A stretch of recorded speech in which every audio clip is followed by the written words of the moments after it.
우리가 예수님의 그 생애를 따라서 쭉 전개되는 그 말씀을 우리가 보고 있습니다. 사복음서 전체를 우리가 함께 예수님의 생애를 따라서 한번 이렇게 짚어보고 있는데, 오늘 말씀은 그 예수님께서 제자들을 부르시는 장면인데 두 번째 부르시는 장면입니다. 이미 한 번 부르셨어요. 언제 불렀냐면 요한복음 1장에서 우리가 35절부터 42절에서 그 안드레와 베드로를 이미 예수님이 부르셨고 예수님을 만났음을 알 수가 있습니다. 요한복음 2장에 보면은 그 갈릴리 가나에 가셔가지고 제자들을 데리고 가셔서 그 물을 포도주로 변화시킨 그 사건이 있습니다. 놀라운 사건이죠. 그런데 그때만 해도요, 그러니까 제자들이 따라가긴 했어요. 그렇지만 그때만 해도 제자들이 모든 걸 버리고 따른 건 아니에요. 그러니까 그때만 해도 제자들은 아직은 업으로 생활을 하고 있었던 겁니다. 그러니까 업으로 생활을 하면서 주님을 이렇게 따르고 있습니다. 오늘 읽은 말씀이 두 번째 부르심인데, 이때에 모든 걸 이제 버리고 예수님을 따르도록 하는 그런 장면이 여기 등장하고 있습니다. 그 어디를 좀 보시냐면 누가복음 4장 31절 한번 보십시오. 누가복음 4장 31절 보시면 예수님이 어디로 가셨느냐면 갈릴리의 가버나움이라는 동네로 가시죠. 요 가버나움이라는 동네로 가셨는데, 이때는 그 내려가셨다라고 얘기하는데 사실은 여러분들이 지도를 보시면 이렇게 위쪽으로 올라가는 겁니다. 이게 갈릴리가 아주 그 가버나움이 위쪽에 있고 나사렛은 아래쪽에 있어요. 이렇게 올라간다고 표현을 해야 되는데 왜 내려간다고 표현을 하느냐? 그 이스라엘 나라는 그 예루살렘이 항상 중심이에요. 그래서 예루살렘으로 가는 모든 길은 다 올라가는 거고, 그걸로 반대로 가는 거 전부 다 뭡니까? 내려가는 길이에요. 그래서 저 이제 서쪽으로 이렇게 이제 가게 되는 거지만 내려가고 있다, 이렇게 얘기를 하고 있습니다. 이때 내려가신다는 건 뭐냐면 이사를 하신 거예요. 이사를 하셨어요. 그러니까 갈릴리 그 나사렛 동네에 그 원래 이제 자라나신 곳 아닙니까? 거기에서 계시다가 공생애를 시작하시면서 가버나움으로 이사를 하십니다. 그래서 마태복음에는 이사를 하셨다, 이렇게 말씀을 하고 있습니다. 나사렛보다는 훨씬 그 번창한 도시입니다, 이곳이. 그러니까 나사렛 동네에서 가버나움까지는 한 32km 정도 떨어져 있어요. 이 키로수로 따지자면 한 32km 정도 이렇게 떨어져서 가게 되는데, 그 갈릴리 이제 이렇게 호수가 있습니다. 저희가 이제 실제로 이제 갈릴리 호수 그쪽을 좀 이렇게 갔었는데, 그 갈릴리 이렇게 바다를 중심으로 1세기에 그 어촌이라는 곳이죠. 그러니까 고기 잡는 어촌이 형성되어 있는데 한 30개 정도 있었다고 그런 마을이 1세기 당시만 해도 한 30개 정도의 그 어촌이 이 갈릴리 바다를 중심으로 이렇게 뺑 둘러서 가지고 이렇게 형성이 되어 있었다고 그래요. 그 중에 가장 큰 곳이 어디냐면 바로 이제 가버나움이에요. 그 30개 어촌 중에서 그러니까 가버나움은 가장 큰 그런 어촌이라고 부를 수 있는데, 가버나움 가보면요 바로 옆에 이렇게 그 갈릴리 바다예요. 그래서 그냥 이렇게 앞에 쳐다보면은 이 바다가 있고 경치도 좋아요. 거기 가서 이렇게 사진도 찍습니다. 사진 찍으라고 또 해놨습니다. 그렇게. 그래서 이렇게 가면 있는데, 그 갈릴리 호수를 5장 1절에 뭐라고 부르고 있냐면 게네사렛이라고 이렇게 부르죠. 게네사렛. 그러니까 이 갈릴리 바다 이름이 여러 개입니다. 이 게네사렛이라는 말은 그 열동산, 뭐 10개의 동산이라는 그런 뜻을 갖고 있는데, 그 갈릴리 호수로부터 시작해서 이 북서 해안으로부터 내륙까지 한 그 길이가 한 6km 정도 되거든요. 6km 정도 되는 그 길이를 이렇게 이제 그 지역이에요. 지역인데 바다로부터 시작해가지고 호수로부터 시작해서 한 6km 정도 이렇게 내륙으로 가는 그 평원 이렇게 지역인데, 거기를 게네사렛이라고 불러요. 그 게네사렛에 속해 있는 지역이 가버나움하고 막달라라는 곳입니다. 막달라 말이 아시죠? 막달라와 그 다음에 가버나움이 그 게네사렛이라는 이런 지역에 이렇게 속해 있어요. 그래서 거기하고 이렇게 옆에 붙어 있기 때문에 그것을 부를 때 게네사렛 호수 이렇게 이제 부릅니다. 그러니까 우리가 실제로 이제 그 갈릴리 가가지고 배를 탔는데요, 타봤는데 거기가 이제 막달라에서 얼마 떨어지지 않는 곳이었어요. 그래서 막달라에서 얼마 떨어지지 않는 곳에 이렇게 탔었습니다. 그런데 거기에 보시면 배가 2절에 보니까 두 척이 있었다고 얘기하죠. 그 중에 하나가 3절에 보니까 누구의 배입니까? 시몬의 배죠. 아직도 배를 갖고 지금 고기를 잡고 있었습니다. 자, 그때 이제 예수님이 찾아오셔가지고 4절에 보시면 뭐라고 하시냐면 깊은 데로 가서 그물을 내려 고기를 잡으라. 그랬더니 시몬이 뭐라고 얘기하냐면 5절에 보시니까 밤이 새도록 수고하였는데 잡은 것이 하나도 없다. 그래서 말씀에 의지하여 내가 그물을 내리겠다 이렇게 얘기합니다. 자, 생각해 보십시오, 여러분. 밤을 새도록 지금 뭐 했다는 거죠? 고기를 잡았죠. 자, 여러분들 우리가 이제 바닷가에서 고기를 잡는 일을 안 해봐서 그게 얼마나 힘든 일인가는 알지 못하겠지만, 그러나 그 바다 어촌서 생활하신 분들 얘기를 들어보면 밤새 고기를 잡을 때 굉장히 피곤합니다. 그러니까 피곤한 시간이죠. 아침에 이제 와서 밤새 잠을 못 잡고 이제 고기를 잡고 와가지고 지금 이제 모든 것을 거두고 있는 시간인데, 그래서 이런 시간인데 예수님이 오셔가지고 뭘 하고 있습니까? 지금 잘 보시면 1절에 보시면 말씀을 가르치고 있죠. 그리고 난 다음에 다시 시몬의 배에 올라가지고 또 뭐 하세요? 3절에 보니까 3절에 가르치시더니 그렇게 돼 있죠. 여러분들 그 생각을 해보세요. 그 어떤 분이 그렇게 표현했더라고요. 밤새 뼈 빠지게 일을 하고 왔는데 굉장히 고달픈 시간인데, 굉장히 피곤한 시간인데 예수님이 오셔가지고 뭐 하고 계세요? 말씀 가르치고 있습니다. 여러분 어떻게 생각하십니까? 예수님은 너무 상황을 모르시죠. 베드로의 상황을 모르시고, 여기 베드로만 있었던 게 아니에요. 10절에 보시면 또 누가 있습니까? 거기 보니까 야고보와 요한도 있습니다. 야고보도 요한도 있어요.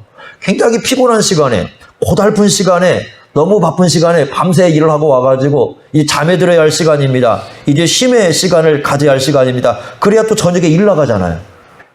그런데도 불구하고 예수님께서는 배를 띄우시고 그 제자들을 향해서 말씀을 가르치고 있다. 여러분, 예수님의 행동이 아마 오늘날 사람들 같으면 별로 받아들이고 싶지 않는 그런 상황일 거예요. 그런데 이 예수님께서 여기서 우리가 봐야 될 게 뭐냐면, 모든 것을 버리고요, 예수님을 따르라고 하시기 전에 먼저 뭐부터 하는 걸 알 수 있냐면 말씀을 가르쳐요. 여러분 본문을 보시면은 베드로를 부르신 장면이지만 계속해서 뭘 강조하냐면 말씀을 강조하고 있어요. 1절에도 하나님의 말씀, 3절에도 가르치심, 4절에도 말씀, 5절에도 베드로가 뭘 의지했다고 그래요? 말씀을 의지했다고 얘기합니다. 10절 보시면 10절에 거기도 보시면 예수께서 시몬에게 이르시되, 말씀을 하고 있죠? 이르신다는 건 말씀이잖아요. 계속 지금 쭉 줄기차게 지금 뭘 강조하고 있습니까? 말씀을 강조하고 있습니다. 그래서 여기에서 여러분 잘 보시면 이 베드로는 이 많은 물고기에 사로잡힌 사람이 아니고 말씀에 사로잡혀 있는 사람인 걸 우리가 어느 정도 생각해 볼 수 있는 내용인데, 그래서 여기에서 우리에게 뭘 얘기해 주려고 하느냐면, 여러분 예수님의 제자로 따르기 위해서는 일평생을 말씀에 근거를 하고 말씀과 함께 살아야 되고 말씀과 함께 걸어가야 된다는 사실을 우리에게 중요하게 가르쳐주고 있어요. 이게 굉장히 중요한 부분입니다. 그러니까 베드로가 지금 이거 경험담 얘기하는 거잖아요. 자기가 부르는 경험담을 얘기를 해주는데, 예수님을 만났던 사건, 자기가 어떻게 예수님으로부터 부름을 받았는가, 그것을 사람들에게 설명을 하는데, 그 설명을 할 때 뭘 계속 얘기하냐면 말씀이라는 거예요. 내가 그때 그 피곤한 시간에 밤새 물고기를 잡았는데 아무것도 못 잡았어. 아무것도 못 잡았으면 어떻습니까? 마음에 허탈감도 굉장히 크겠죠. 상실감도 있겠죠. 마음에 짜증도 나겠죠. 밤새 수고했는데 한 마리도 못 잡았어요, 물고기를 갖다가. 이거 팔아가지고, 이걸 팔아야 가족들 먹여 살릴 수 있는데 아무것도 못 잡았습니다. 수고는 수고대로 밤새 했으니, 잠을 못 잤으니 얼마나 피곤하고 고달픈 시간이겠습니까? 그런데 그 시간에 왔더니 예수님께서 하시는 게 배를 띄워서 말씀 공부하자고 그럽니다. 성경 공부하자고 그럽니다. 자기가 부름을 받기 전에 예수님께서 자신에게 그렇게 했다라는 거예요. 뭘 얘기하고 싶어 할까요, 베드로는? 모든 사람들은요, 피곤함 속에 살아갑니다. 그 한병철이라는 우리 한국 사람 중에서 독일 가서 이제 그 철학을 하시는 분이 계시는데요. 아주 철학가 중에서 그 세계적으로 아주 이름나신 분입니다. 지금 현대 철학에서 상당히 유명하신 분인데, 그 한병철이라는 그 교수님이 쓴 책 중에 무슨 책이냐면 피로사회라는 책이 있습니다. 우리 시대 사람들은 죽으라고 일을 하고 스스로가 피로 속에 자기 자신을 몰아넣는다는 거예요. 자기 자신을 몰아넣어버려요. 여러분 그러지 않습니까?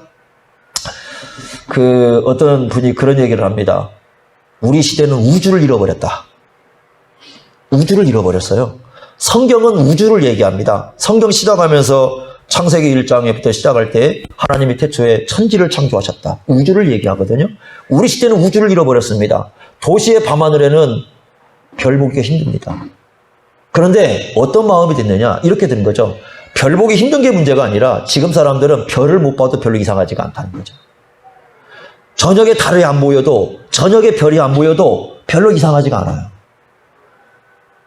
성경은 끊임없이 하늘의 달과 하늘의 태양과 하늘의 별을 보면서 하나님께서 그 우주 속에 기록해 놓은 하나님이 어떤 분인가를 들여다보라고 얘기하는데 우리는 별로 그걸 들여다보지도 않고 그것에 관심도 없고 그것이 들여다보지 않아도 우리가 그 우주를 바라보지 않아도 별로 이상하지 않는 그런 세상 속에 우리는 살고 있습니다. 우리는 늘 피로 속에 그래서 늘 쉬어야되고 그런 속에 살고 있습니다. 이런 속에 만약에 예수님이 오셔가지고 말씀 공부하자, 말씀을 들어라 이렇게 얘기했다면 전부 거부할 거예요. 그런데 베드로도 그런 상황을 맞이했다는 겁니다. 우리 시대만 그런 게 아니죠. 1세기는 더 심해요. 왜냐하면 지금이야 우리가 토요일 날도 쉬고 주일도 쉬지 않습니까? 1세기는 쉬는 날이라는 개념이 없습니다. 여러분 종들은요 평생 동안 쉬는 개념이 없어요. 그냥 태어나면서 죽을 때까지 일만 하다 죽습니다. 대부분 다 그렇게 살아요. 그냥 유대인들만 안식일이 있으니까 안식일을 지키는 거지 다른 데는 여러분 쉰다는 개념 별로 없습니다. 그런 것이. 그리고 쉬면 게으르다고 얘기합니다. 그런 세상 속에 살고 있습니다. 그러니까 1세기 당시에도 수많은 사람들이 일 속에서 쉼없이 뼈 빠지게 그렇게 날마다 노동을 하면서 살아갑니다. 그런 사람들인데 베드로도 그렇게 살고 있는데 와가지고 예수님께서 그 밤새 수고하고 고기 한 마리 잡지 못한 그 베드로를 찾아와가지고 배를 띄워놓고 하시는 얘기가 말씀 공부하자는 겁니다. 그런데 베드로는 이게 너무 중요하다는 겁니다. 결국 우리가 이 바쁜 세상 속에 피로 사회 속에 이 세상 속에 살면서 우리의 신앙과 우리의 삶을 지탱해 줄 수 있는 힘이 뭘까? 하나님 말씀이라는 거예요. 제가 이번에 명절에 이제 세 사람의 인물전을 책을 읽었습니다. 이제 장수 가가지고 세 사람의 인물을 읽은 첫 번째 스펄전 목사님 거 하나 있고요. 두 번째는 조지 밀러라는 책 그분 거 읽고요. 세 번째는 이제 중국에 가서 그 선교했던 허드슨 테일러 책을 읽었습니다. 근데 이제 조지 밀러라는 책을 읽었어요. 조지 밀러라는 책을 봤는데 이분은 이제 밀러라는 말이 영국식 발음이 아니어서 나중에 봤더니 이 독일 사람이더라고요. M자 들어가는 건 독일 사람들이 많이 쓰는 이름이거든요. 밀러가 독일 사람인데 영국에 가서 살았던 분입니다. 조지 밀러는요, 오래 살았어요. 나이가 92세 정도 살았어요. 92년 동안 살았으니까. 평생, 고아원을 5개를 운영을 했습니다. 고아원 5개를 운영을 했고, 그리고, 평생 고아원들 몇 명을 돌봤냐면, 이 보니까 정확한 숫자가 나오더라고요. 만 24명입니다. 만 24명의 고아를 평생 돌봤습니다. 근데 그 고아를 돌보는데 놀라운 것 중에 하나가 뭐냐면, 대출을 받거나 빚을 지거나 한 게 아니고요. 그냥 돌봤어요. 아무 빚도 지지 않고 그 고아들을 돌봐냈습니다. 그래서 이 뮬러가 어떻게 해서 그렇게 됐느냐 그랬을 때 보통 기도의 사람이다 이렇게 얘기를 합니다. 기도를 했다. 그 책도 유명한 책 나와 있어요. 5만 번 응답받은 사람. 그래서 밀러처럼 우리 기도하자 이렇게 됐어요. 그래서 저도 이 밀러에 대해서 얘기할 때 인식이 그렇게 되어 있습니다. 이 사람은 기도하는 사람이다 이렇게 되어 있었어요. 그런데 이번에 밀러를 읽으면서 그 생각이 좀 버려졌습니다. 이분이 이렇게 쭉 써놓은 걸 보고 자기 글 써놓은 거 보고 생애를 이렇게 보니까요. 이분이 얼마나 열심히 전도했는지 몰라요. 그러니까 우리는 고아원만 알았지 이분이 전도한 얘기는 안 나오거든요. 정말 열심히 전도했습니다. 전도를 어떻게 했느냐? 왜냐 멀리 못 나가니까 이 성경을 가지고 전도를 했는데 제가 이게 보니까요. 성경을 44,500권을 뿌렸어요. 여러분 4만 권? 쉬워요? 제가 이번에 우리 자살 예방할 때 나갔었잖아요. 비 엄청 내렸지 않습니까? 그때 비가 다 흠뻑 맞으면서 비옷을 갖다 2개, 3개 입어도 비가 들어오는 그 시간인데 2,000개 갖고 나갔어요. 그때 이 물티슈 2,000개 갖고 나가가지고 학생들하고 이제 같이 고등학생들 이제 참석을 하고 얘들하고 같이 뿌렸는데 3시간, 2시간인가 3시간을 뿌려도요. 야, 다 못 뿌렸어요. 44,500권 성경. 그런데 신약 성경, 그건 이제 전체 성경이고요. 신약 성경은 46,600권. 놀라지도 않죠? 네? 단권, 그러니까 성경 단권 있잖아요. 마태복음 이렇게 단권으로 2만 권 이상. 그러면 총합치면 성경을 얼마나 뿌린 거예요? 10만 권 이상을 뿌렸어요. 야, 여러분 놀랍습니다, 이거.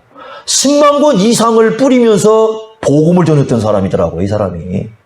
그러면 여러분 10만 권 이상의 성경을 갖다가 말씀을 뿌린다는 거요. 이게 쉬운 일입니까? 10만 명 만나기도 어렵죠, 평생. 10만 권 이상의 성경을 뿌렸어요. 다양한 언어로 세계 곳곳에 이 하나님 복음했습니다. 그런데 거기에 이렇게 써놨어요. 왜 이 사람이 그렇게 고아들을 보살피고 왜 이렇게 성경을 뿌렸느냐? 오직 하나님의 영광을 위해서 그렇게 써놨어요. 야, 이분이 직접 한 얘기입니다. 첫째, 하나님의 영광을 위해서 이렇게 썼어요.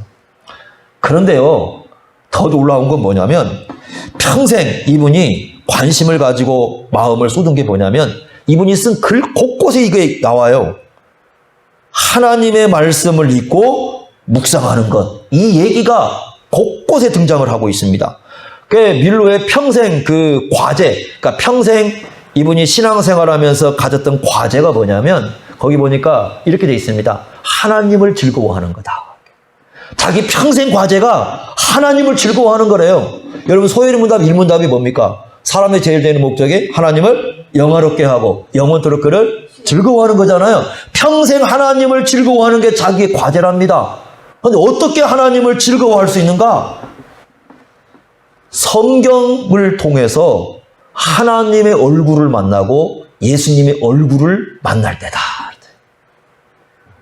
그러니까 성경을 통해서 하나님을 알아야 하나님을 기뻐할 수 있다. 그래서 하나님을 기뻐하기 위해서 절대적으로 필요한 게 뭐냐? 성경을 규칙적으로 읽는 것이다.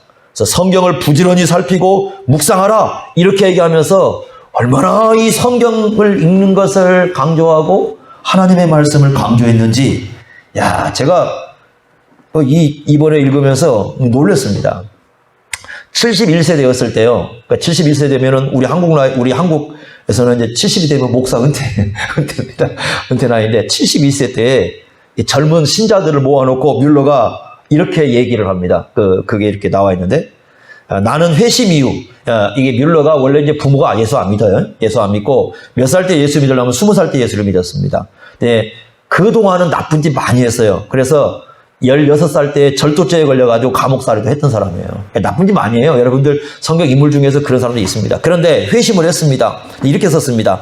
나는 회심 이후 처음 4년간 그러니까 회심을 했는데 성경을 외면했기 때문에 아무런 진보가 없었다. 이렇게 얘기합니다. 그러나 성경 전체를 내게 대한 말씀으로 생각하여, 그러니까 자기에 주신 하나님의 말씀으로 생각했다는 거죠. 정기적으로 읽기 시작하여 그때부터 나는 큰 진보를 이룰 수 있었다. 그리고 그 많은 일을 하면서 평안과 기쁨이 내 안에 있었다. 그럼 이렇게 얘기합니다. 나는 지금 이 성경을 읽는 것을 47년째 하고 있다. 그때 나이가 그래요. 47년째 하고 있다. 나는 성경 전체를 100번 정도 읽었다. 그때마다 처음 읽은 것처럼 새롭게 느꼈다. 그 이후로 21년을 더 살아요. 그런데 이렇게 얘기합니다. 그 이후 21년을 더 사는데 날마다 성경을 읽었다. 이렇게 얘기합니다. 여러분 어떻습니까? 뮬러를 통해서 저는 기도의 사람인 줄 알았더니 아이고 내용을 봤더니 그게 아니라 말씀의 사람이에요. 그리고 심지어 이렇게까지 써놨습니다. 글을 그분이 쓰는 것에 우리의 속사람은, 이 속사람 예수 믿는 사람만 갖고 있죠. 속사람은 무엇을 먹고 사는가? 기도가 아니라 하나님의 말씀이다. 아니 본인을 기도해서 응답받아 5만 번 응답받았던 사람이 기도가 아니라 하나님의 말씀을 먹어야 속사람이 살 수 있다는 거예요. 그러므로 이렇게 결론을 내립니다. 성경을 읽고 읽은 것을 생각하고 생각한 것을 묵상하고 묵상한 것을 적용하라. 이게 그분의 결론이에요. 여러분, 예수 믿는 사람들의 예수님의 그 제자로 이 땅에 살아갈 때에 우리에게 바탕이 되고 힘이 되고, 이 세상에요, 아담 이후로요, 타락하고 난 이후에 여러분 성경 전체를 한번 들여다보세요.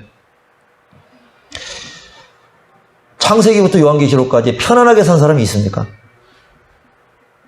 그냥 세상 예수 믿었으니 편안하다, 예수 믿었으니 아무 일도 없다, 그렇게 산 사람 있습니까?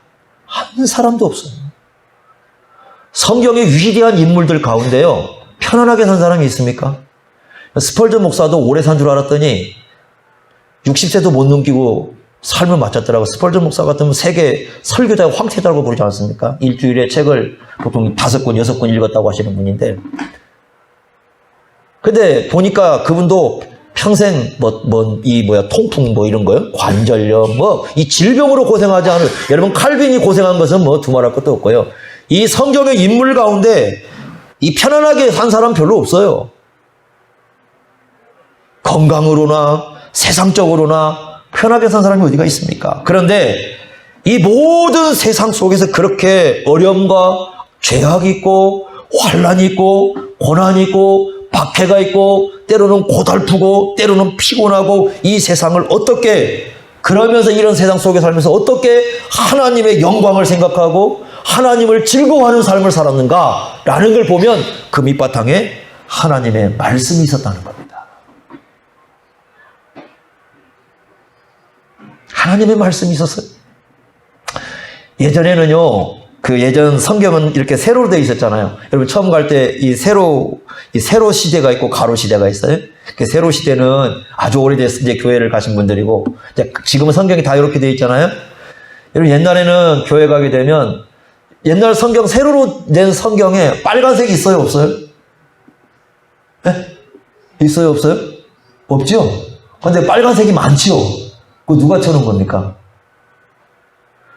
옛날 여러분들 책을 이렇게 떠들어보면 빨간색이 있어요. 빨간색 글자는 없어요. 근데 빨간색 줄이 쳐져 있어요. 누가 친 겁니까? 어머니들이요. 아버지들이 교회를 나와가지고, 옛날 분들은요, 그 새로 된 거 있지 않습니까? 돋보기 보면서 줄쳐가면서 성경을 읽었어요. 지금은요, 빨간색으로 딱 아예 그냥 써갖고 나옵니다. 그러죠? 빨간색하고 써가 나와가지고 나오는데, 그 무슨 말씀이 빨간색으로 되어 있어요? 예수님이 하신 말씀이라고 돼요. 읽어보지도 않아요.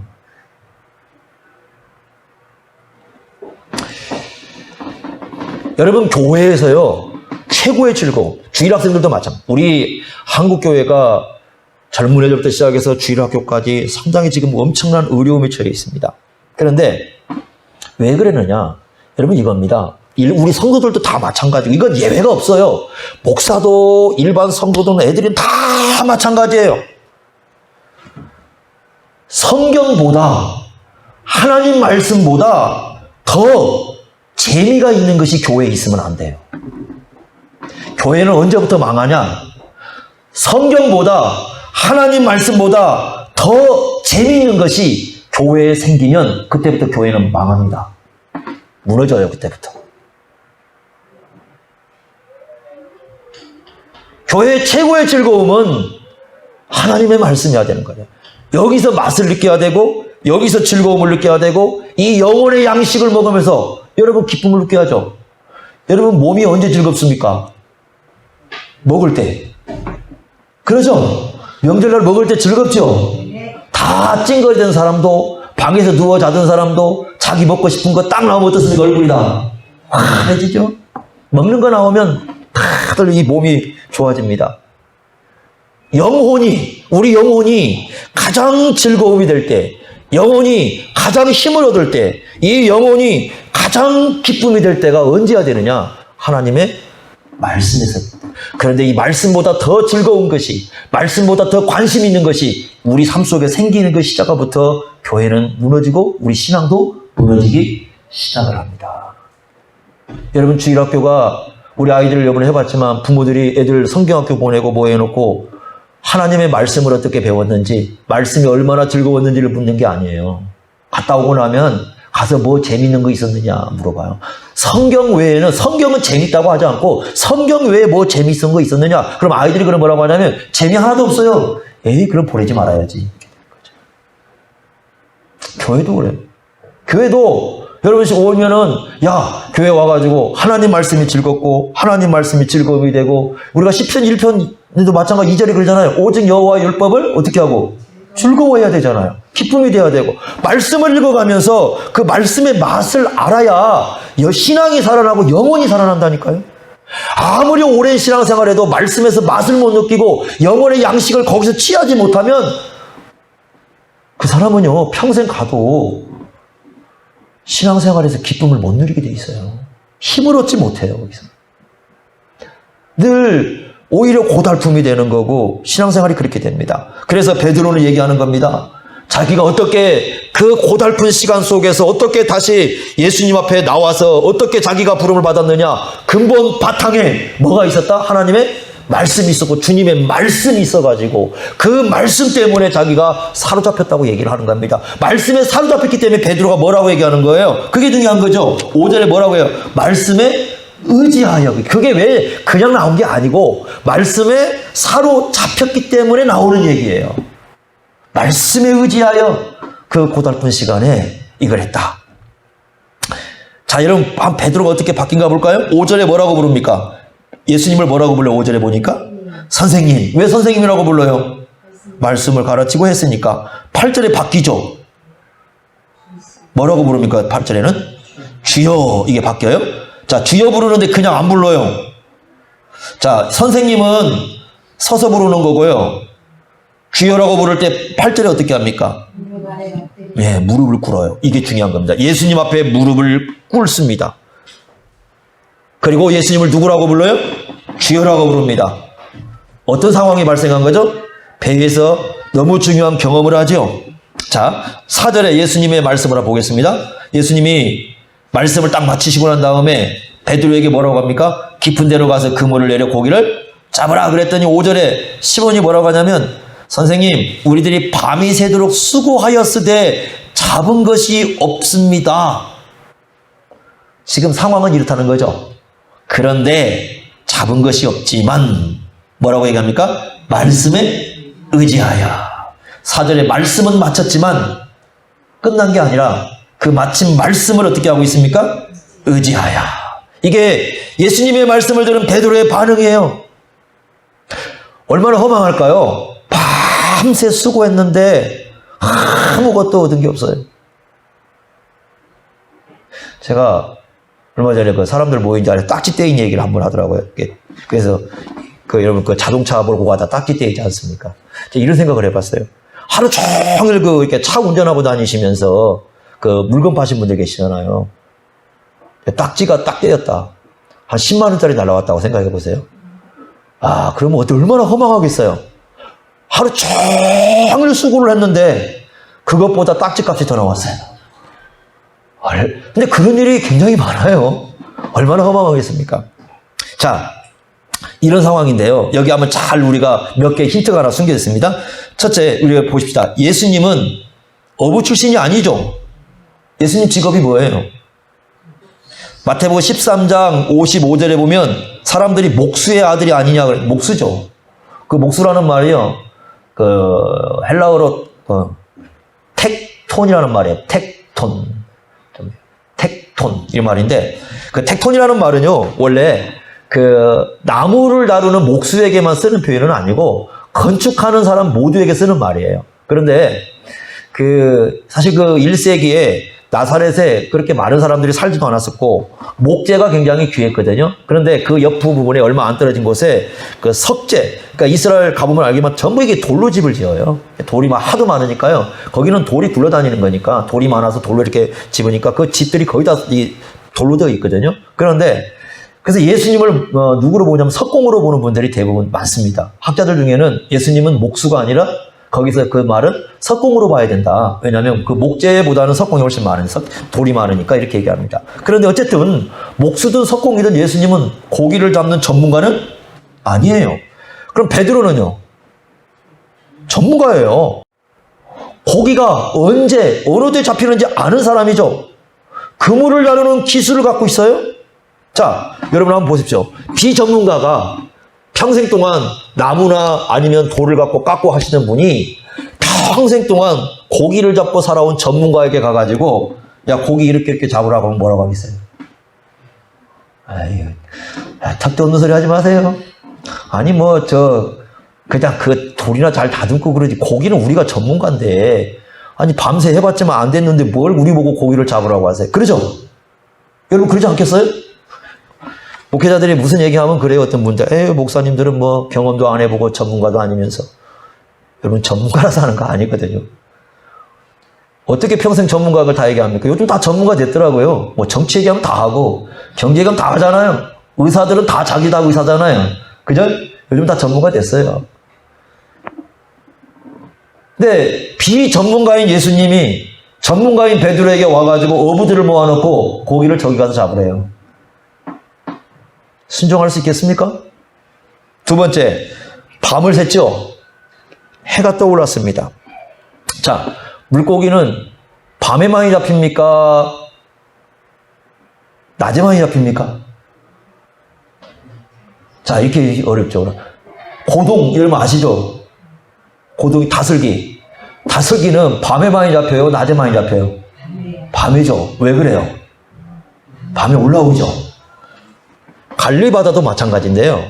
야간 고기잡이가 거의 대부분입니다. 여러분들이 저쪽에 그러니까 동해안 쪽에 가보시면요. 동해안 쪽에 가서 하룻밤 잡으세요. 물고기 배들이 밤에 움직입니다.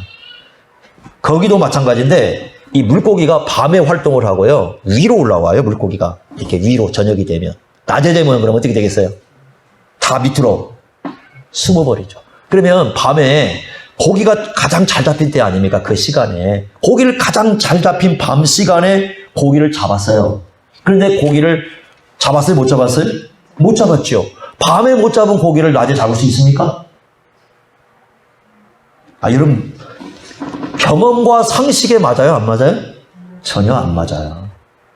밤에 한 마리도 못 잡은 고기를, 밤에 그 고기가 가장 잘 잡힌 시간에 한 마리도 못 잡은 고기를, 만약에 이런 거 보시죠. 밤에 다슬기 잡으러 갔는데 한 마리도 못 잡았어요. 낮에 잡을 겁니까? 안 잡죠. 어차피 밤에 안 나오면 낮에는 나올 일이 없죠. 고기도 마찬가지죠. 밤새 고기를 잡았는데 하나도 안 나왔어요. 낮에 안 나옵니다. 그런데 예수님께서 오셔가지고 하신 말씀이 저기 가서 고기를 잡으래요. 경험과 상식에 전혀 맞지 않아요. 어떻게 보면 예수님의 말씀은요, 우리의 경험과 상식이 안 맞아요. 세 번째, 밤새 수고했는데 뭘 강조합니까? 잡은 게 없어요. 밤새 수고를 하고 힘들게 했지만 수고했다는 건 뭐예요? 이제 지금 지쳤다는 뜻이죠. 지쳐 있어요. 뿐만 아니라 거기 2절에 보시면 그물을 어떻게 했습니까? 씻었죠. 씻었다는 건 뭐예요? 이제 일 다 끝났어. 다 끝났어. 일. 그물 씻은 건 일 다 끝난 거예요. 더 이상 이제 뭐 일할 의미가 없는 거죠. 지금 이들의 마음속에는 쉬고 싶은 거죠. 밤에 고기를 잡았지만 아무것도 잡은 게 없어요. 그러니까 여러분 생각해 보세요. 고기가 잘 잡힐 때하고 안 잡힐 때하고 어느 게 더 그 피로도가 높을까요? 밤을 주우러 갔습니다. 1시간 동안 열심히 주웠더니 밤이 막 엄청 주워졌어요. 1시간 동안 열심히 했는데 하나도 못 건졌어요. 어느 게 더 피로도가 높아요? 못 건지는 거죠. 밤새 그 고기를 잡았는데 한 마리도 못 잡았으니 얼마나 피로도가 높겠습니까? 그물은 다 씻었습니다. 고기의 자비에 잔뼈가 굵은 사람들인데 아무것도 잡지 못했는데 예수님은 다시 그 자리에 가서 뭐 합니까? 고기를 잡으랍니다. 여러분 어떻게 했습니까? 자, 예수님께서 여러분들에게 이 말씀을 했을 때 여러분 어떻게 하겠습니까? 밤새 수고했는데 아무것도 못 잡았어요. 그런데 비전문가인 예수님이 전문가인 여러분을 찾아와가지고 저기 가서 이렇게 해라. 어떻게 하시겠습니까?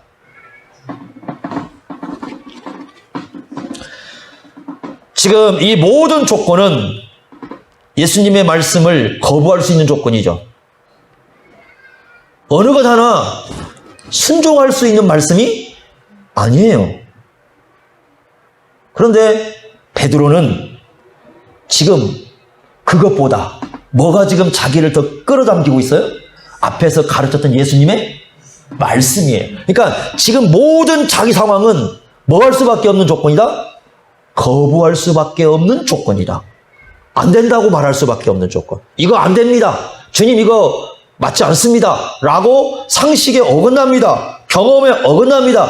말할 수 있는 조건이에요. 그러죠? 그런데 그것보다 지금 뭐가 지금 더 사로잡고 있어요?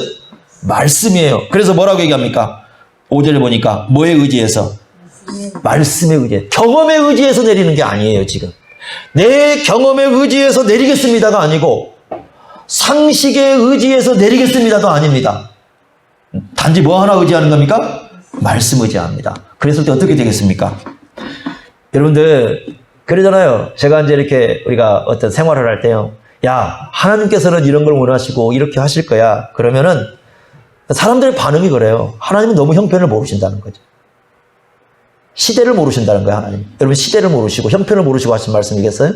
아니십니다. 하나님께서 이렇게 하실 거야. 아유, 하나님이 그럴 능력이 우리 시대에 있나요? 뭐. 사람들 반응이 그래요. 하나님이 그럴 능력이 있나요?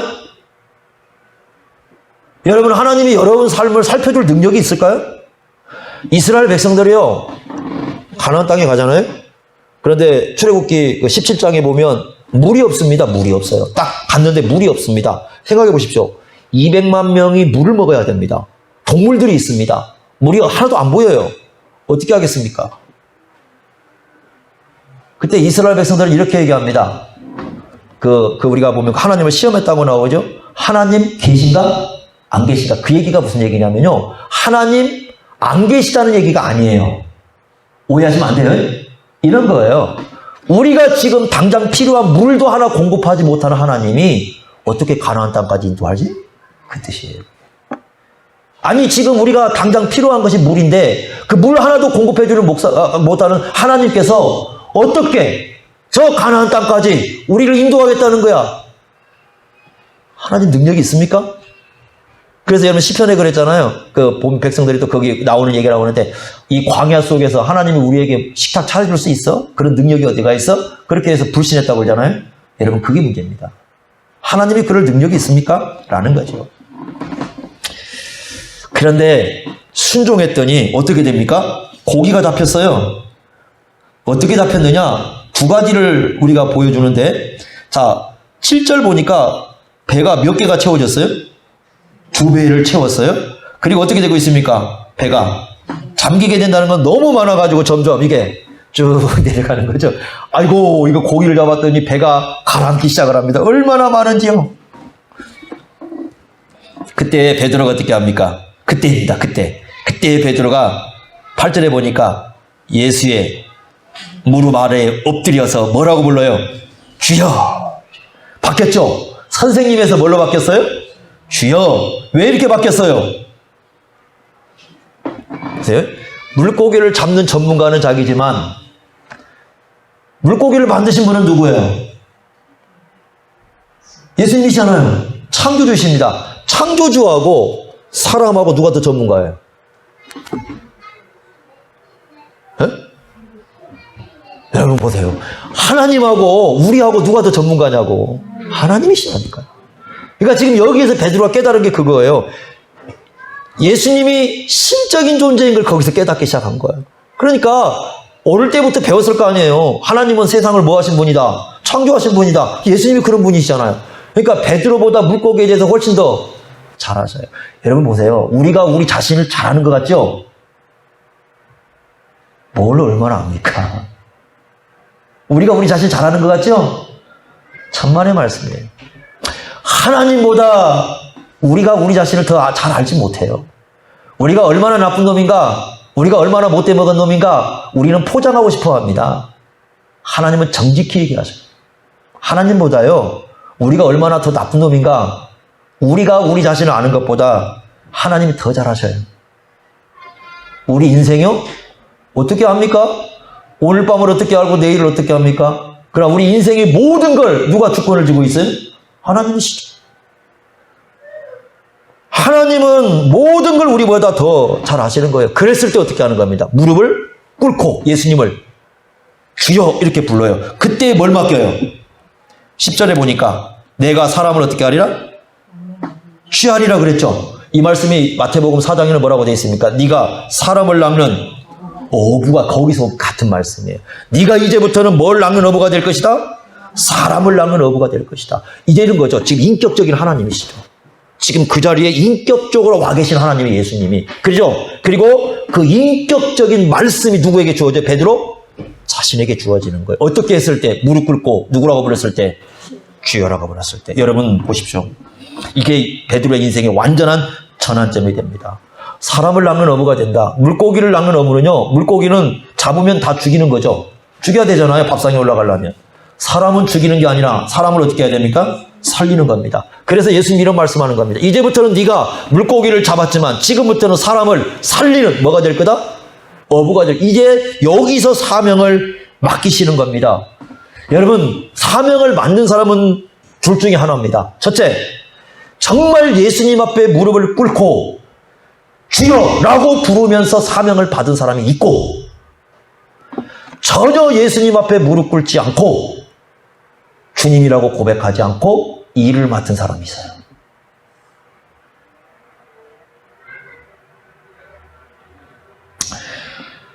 예수님을 위해서 우리가 길 걸을 때는 무릎 꿇고 사실은 받아야 돼요. 사명을 받을 때는요, 무릎을 꿇어야 되는 겁니다. 무릎 꿇고 예수님을 나의 주님으로 고백할 때에 그 사람이 진정으로 주님을 위해서 일을 할 수 있는 거예요.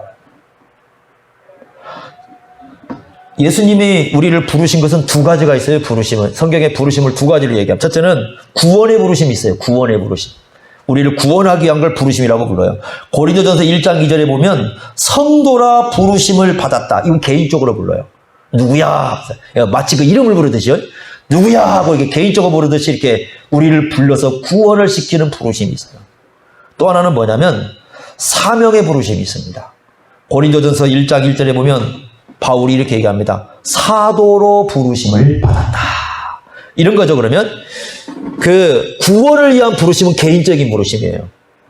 근데 사명을 위한 부르심은 교회적인 부르심입니다. 어떤 사람은요, 요게 같이 올 수도 있어요. 그러니까 구원으로 부름과 동시에 사명이 같이 주어질 수 있어요. 그 얘가 누굽니까? 바울이에요. 바울은요, 구원과 동시에 뭐가 주어져요? 사명이 주어져요. 두 번째는 구원은 받으면서 사명은 뒤에 받은 사람이 있어요. 누구와 같은 경우에? 방금 읽은 베드로와 같은 경우죠.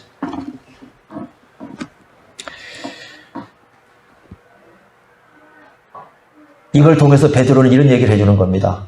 우리는 왜 사나? 소명으로 살아야 돼. 날마다 우리는 왜 살아가는가? 소명이 있어야 된다는 거예요. 그 소명은 두 가지로 옵니다. 구원으로의 부르심과 그 다음에 교회를 위한 사명으로의 부르심. 그게 있어야 인생을 올바로 살아갈 수 있는 거고, 그리고 그 사명으로의 부르심을 살아가기 위해서는 반드시 두 가지가 필요하다. 첫째는 하나님의 말씀에 흠뻑 젖어 사는 거고, 두 번째는 예수님 앞에 진짜로 무릎을 꿇는 겁니다. 예수님 앞에 나의 주님이라고 정말 무릎을 꿇은 거예요. 말씀에 젖어 사는 것과 예수님 앞에 무릎을 꿇는 이 두 가지가 있을 때만이 우리가 진정한 소명을 갖고 살아갈 수 있다는 게 베드로가 주는 메시지예요. 지금. 자신이 그렇게 부름을 받았습니다. 여러분, 그렇습니다. 예수 믿는 삶을 산다는 건 물론 구원이 살지만 소명으로 사는 삶이에요. 날마다 우리는 왜 살아가는가? 소명이 있기 때문입니다. 우리는 앞으로 왜 살아야 됩니까? 소명이 있기 때문입니다. 우리가 그냥 날마다 시간이 주어지니까, 생명이 오니까 사는 게 아니고, 그냥 매일매일 우리에게 24시간이 오니까 그냥 오니까 사는 게 아니라 소명이 있어야 돼요. 그래야, 소명이 있어야 여기서 한 가지 중요한 그림이 하나가 나와요. 어떤 그림이 나오냐면, 베드로는 소명 없이 밤새 수고했을 때 어떻게 했어요? 헛수고했죠. 인생 그렇게 끝나요. 소명 없이 사는 인생은. 그러나 소명으로 부르심 받고 살아가는 인생은 그때부터는 달라지는 겁니다.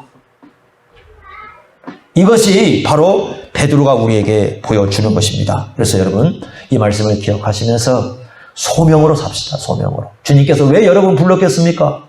왜 여러분에게 주님께서 일을 맡기셨겠습니까? 왜 여러분들에게 날마다의 생명을 허락하십니까? 다 소명이 있어요. 내가 사는 한, 생명이 있는 한 소명이 있습니다. 그 소명이 무엇인가를 깨닫고 소명 가운데 살아가는 삶이 되시기를 바랍니다. 기도하겠습니다. 하나님 아버지, 주님께서 우리를 부르실 때 모두가 다 소명을 주셨습니다. 우리가 살아가는 이유가 무엇인지, 우리가 주님과 어떤 관계 속에 살아야 되는지 소명을 주셨습니다. 그 소명이 무엇인가를 깨닫기를 원합니다. 세상을 돌아가는 거 보니 주님 가까이 올 때는 점점 가까이 오는 것 같고 세상은 점점 말씀대로 이루어져 가는 그런 모습을 보게 됩니다. 주님 오실 때가 가까이 올수록 더 준비하고 깨어 있으면서 소명을 갖고 살라 말씀하십니다. 이런 말씀을 기억하여서 우리에게 주어진 그 소명을 무릎 꿇고 나의 주님이라고 고백하며 신실하게 감당할 수 있도록 인도하여 주옵소서. 예수님의 이름으로 기도하옵나이다. 아멘.